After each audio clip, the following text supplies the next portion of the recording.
देखो बेटा, क्लास 10 की ट्रिग्नोमेट्री मैं आपको करा रहा और उसमें MCQ क्वेश्चंस करा रहा। क्लास 10 की ट्रिग्नोमेट्री में MCQ क्वेश्चंस बेटा, क्वेश्चन नंबर फर्स्ट दिया हुआ है, जो इसके रूल होंगे ट्रिग्नोमेट्री के। मैं बेटा वैसे मैंने अपलोड भी रखे यूट्यूब पे, फिर भी बीच बीच में जाऊँगा मैं आपको एक्सप्लेन करता रहूँगा। तो if cosec theta equal to root tan है, फाइंड सेक थीटा की वैल्यू। सेक थीटा की वैल्यू बतानी, इनमें से कौन सा ऑप्शन सही है। ठीक, अब इसका सोल्यूशन बेटा, कोसेक थीटा जो दे रखा मान, कोसेक थीटा बेटा रूट tan अपॉन 1 है। ये रूट tan दे रखा और इसके बेटा हमने 1 ले लिया। देने का था मैंने अपनी तरफ से 1 चूज कर लिया, तो मैंने ट्रायंगल बना बेटा, ये ट्रायंगल हो गया, राइट एंगल ट्रायंगल। क्योंकि एक ट्रिग्नोमेट्री रेशो दे रखा 5 है, 6 ट्रिग्नोमेट्री रेशो होते हैं, तो कोई सा भी पूछ सकता है। इसने एक ट्रिग्नोमेट्री रेशो दे दिया और एक पूछ लिया, तो बेटा 6 ट्रिग्नोमेट्री रेशो होते हैं, साइन, कोस, टैन, कोक, सेक और कोसेक, तो कोई सा भी पूछ सकता है। तो यूज ट्रायंगल क्या करेंगे, ये राइट एंगल ट्रायंगल है, पहले कंडीशन 90 है, इसमें एक एंगल थीटा दे रखा, इसे मैंने थीटा चूज कर लिया। थीटा आप इसे मान लो, इसे नहीं मान सकते क्योंकि ये 90 ही फिक्स है। तो 90 जो सामने साइड है वो हाइपोटेन्यूस होती है बेटा। जिस साइड पे एंगल होता है, इस साइड पे एंगल होगा तो यू बेस बन जाएगा, इस साइड पे एंगल होगा तो बेस हो जाएगा। मैंने इस साइड पे एंगल लिया तो यो बेस है, यो बेस है।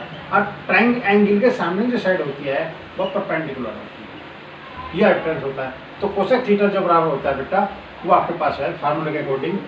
कोसेक थीटा का जो मान होता है वो हाइपोटेन्यूस अपॉन परपेंडिकुलर होता है। तो हाइपोटेन्यूस बेटा रूट tan हो गया, ठीक, अपॉन परपेंडिकुलर, परपेंडिकुलर इसका मतलब बेस 1 हो गया। ये सामान्य ए का नाम दे दिया, इसे बी का और इसे सी। तो बेटा मेरे पास जो है 2 साइड दे रखी और इस ट्रायंगल की 3 साइड होती है, तीसरी साइड मुझे ज्ञात करेंगे। अब आपके पास पाइथागोरस थ्योरम के अकॉर्डिंग ए सी का स्क्वायर हाइपोटेन्यूस का स्क्वायर जो होता है वो शेष 2 साइड को स्क्वायर का सम के बराबर होता है, BC का स्क्वायर। मुझे ए भी चाहिए तो इसका वैल्यू होती है रूट tan का स्क्वायर। ए बी का स्क्वायर मुझे निकालना है बेटा, BC की वैल्यू 1 दे रखी, 1 का स्क्वायर दे दिया, इसे उठा कर डल लाए, जो tan minus 1 equal to AB का स्क्वायर। तो रूट 9 बराबर AB, तो ये आपके पास 3 होगा AB, ये आपके पास 3 होगा। इसने पूछा बेटा अब जा सेक थीटा की वैल्यू बताओ। तो सेक थीटा का जो फार्मूला होता है बेटा, सेक थीटा का मान होता है हाइपोटेन्यूस अपॉन बेस। तो इस ट्रायंगल में ये हाइपोटेन्यूस होगा, ये बेस होगा, तो इसका मतलब सेक थीटा का जो मान आया, सेक थीटा का जो मान आया वो hypotenuse root tan upon base होगा।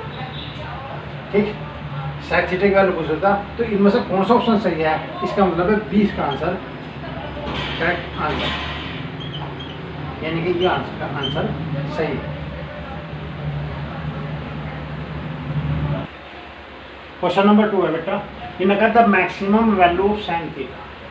साइन थीटा की मैक्सिमम वैल्यू पूछी बेटा, और जो टेबल है उसके अकॉर्डिंग साइन थीटा का और कोस थीटा का मैं वैल्यू आपको बता रहा। साइन थीटा की जो वैल्यू है वह 1 और -1 के बीच होती है, और कोस थीटा का जो मान है वो भी 1 और -1 के बीच होती है। साइन थीटा और कोस थीटा दोनों का जो मान है वो 1 और -1 के बीच है, यानी कि साइन का और कोस का मान 1 से बड़ा नहीं हो सकता और -1 से छोटा नहीं हो सकता। 1 से बड़ा नहीं हो सकता, -1 से छोटा नहीं हो सकता। एक नंबर लाइन में आपको बता रहा, ये 6 के 6 ट्रिग्नोमेट्री फंक्शन के लिए वैलिड है। यहाँ से ये बेटा वैल्यू 1 है माइनस, और ये वैल्यू 1 है, इसके बीच यहाँ तो साइन और कोस है, यानी कि इसका मतलब साइन और कोस का जो मान है वो 1 और -1 के बीच होगा। इधर सेक थीटा और कोसेक थीटा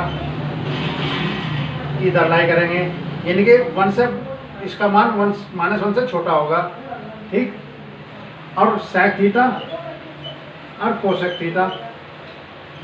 थीटा इसका मान 1 से बड़ा होगा, यानी कि इन दोनों का मान 1 से ग्रेटर, इन दोनों का मान -1 से लेस, इन दोनों का मान साइन और कोस का मान 1 -1 और 1 के बीच है।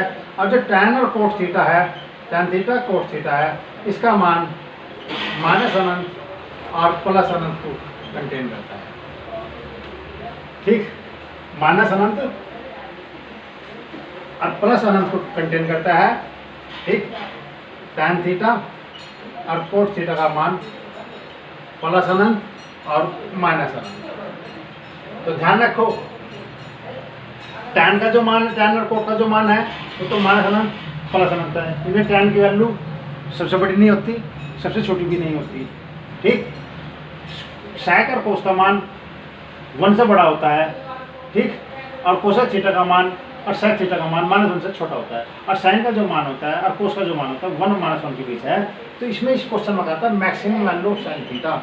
तो maximum value of sin theta, तो maximum value of sin theta की वैल्यू बेटा 1 होगी, ये होगी maximum value of sin theta. तो sin थीटा की वैल्यू मैक्सिमम है, इसलिए इसका ऑप्शन सी सही है। तो sin का पूछा उसका बता दो, cos का पूछा उसका बता दो।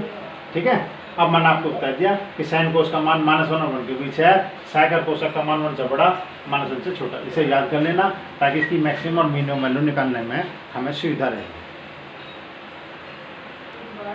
क्वेश्चन जवाब बेटा, A is acute angle in triangle ABC, right angle at B, then the value of sin A plus cos A। sin A plus cos A की वैल्यू पूछ रहा, वो इक्वल टू 1 होती है, ग्रेटर दैन 1 होती है, लेस दैन 1 होती है या इक्वल टू 2 होती है। अब इनमें कौन सा ऑप्शन सही है उसे मैं सोल्व कर रहा हूँ। इन्हें कहा acute angle right angle at B, इसका मतलब ये राइट एंगल आप बना लो, ये राइट एंगल ट्रायंगल, ये आपके पास 90 होगा और ये बी। ठीक, अब ये दोनों एंगल बचे, ये दोनों एंगल एक्यूट होते हैं। ए इसे मान लो चाहे इसे मान लो, इससे कोई फैक्टर नहीं पड़ रहा। मैंने इसे ए चूज कर लिया, इसे मैंने सी चूज कर लिया, क्योंकि ट्रायंगल में हम जो इसके वर्टेक्स मानते हैं अक्सर ए बी सी मानते हैं। तो बी ने दे दिया, हमने इसे मान लिया, इसे सी मान लिया, इसे मान लेते तो इसे सी मान लेते, इससे कोई फैक्टर नहीं पड़ता।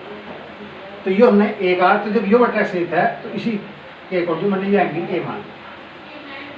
पहला आपने साइन ए निकालना, साइन ए बराबर होता है बेटा perpendicular B C upon hypotenuse, क्योंकि जो एंगल लेते हैं उसके सामने की जो साइड होती है वो परपेंडिकुलर होती है। फिर कोस ए निकालना, कोस ए बराबर हो बेटा आपके पास base A B upon A सी। तो साइन ए प्लस कोस ए की वैल्यू पूछ रहा था बेटा, ये मैंने B C upon A C निकालना plus A B upon A C निकालना। तो आपके पास B C plus A B upon A C.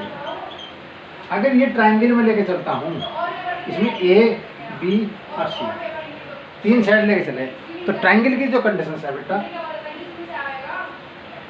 A B C, ये हम ट्रायंगल लेके चले ए बी सी, और ट्रायंगल की विशेष कंडीशन ये है कि हम इसे ट्रायंगल तभी कहेंगे जब दो साइड का सम तीसरी साइड से ग्रेटर होगा, यानी कि ए बी ग्रेटर सी हो, बी प्लस सी ग्रेटर ए हो और सी प्लस ए ग्रेटर बी हो।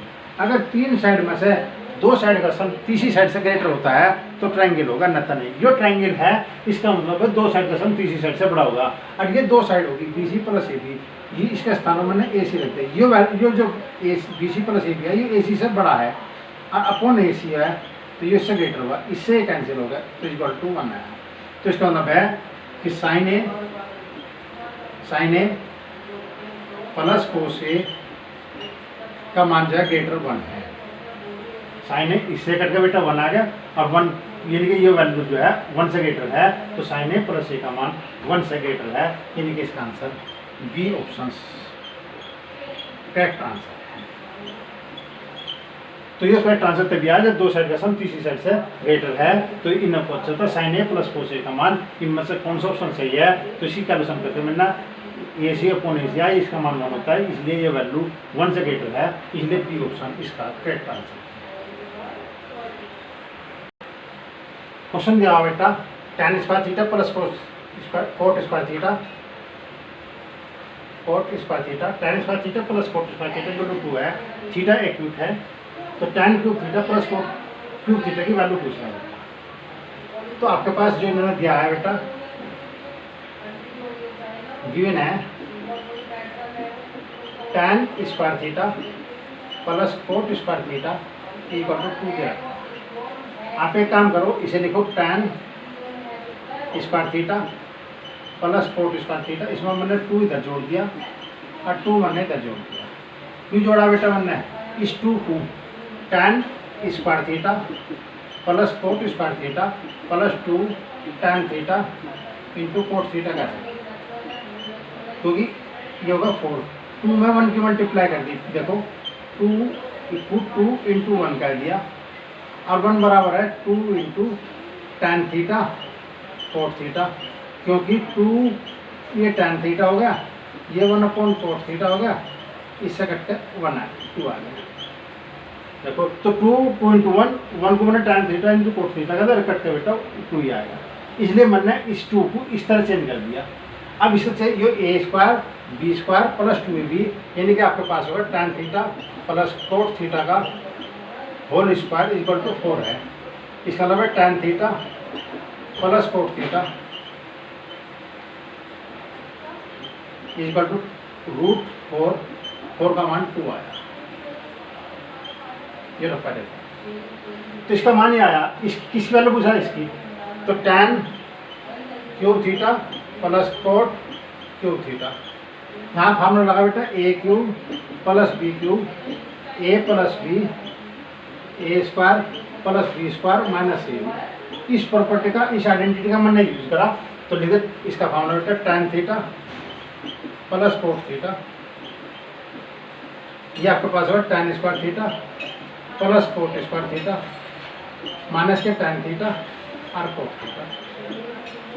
बेटे इसका मान मैंने निकाला कहाँ, ये tan theta plus cot theta का मान 2 है, tan square plus cot square theta का मान दिया हुआ बेटा 2 माइनस ये टैन थीटा कोट थीटा को 1 अपॉन टैन थीटा का दिया, इससे कैंसिल हो गए, तो आपके पास है 2 इंटू 2 माइनस 1 यानी कि 2।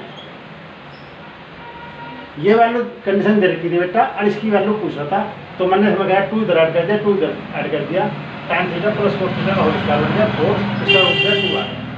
इसकी वैल्यू पूछ रहा था बेटा, इसका फार्मूला मैंने ये लगा दिया, इसकी वैल्यू मेरे पास है, इसकी भी वैल्यू मेरे पास है, कोट थीटा को 1 अपॉन टैन कहते हैं, टैन सब टैन कैंसिल हो गए, तो कोट थीटा बराबर होता है 1 अपॉन टैन। ट्रिग्नोमेट्री में हम उल्टे सीधे फार्मूला नहीं यूज करने के, हम वो फार्मूला यूज करना है जहाँ जिसकी आवश्यकता है, तो टैन थीटा है और मुझे कैंसिल करना, टैन थीटा है कोट कैंसिल करना, या कोट टैन है तो कोट कैंसिल करना, तो कोट को बेटा 1 अपॉन टैन कह दिया। इसे कोस अपॉन साइन भी कह सकता था, परंतु जिससे आसान लगता है बेटा उसे करके चलेंगे, यही आपको याद रखना है। इससे कैंसिल हो गया, इससे कट कर 1 आया, क्योंकि मल्टीपल में कट रहा, तो 2 माइनस 1 आया, 1 की 2 मल्टीप्लाई करके 2 आया, इसकी वैल्यू 2, यानी कि ऑप्शन जो है बेटा एक करेक्ट आंसर है, ये ऑप्शन आपका करेक्ट आंसर है।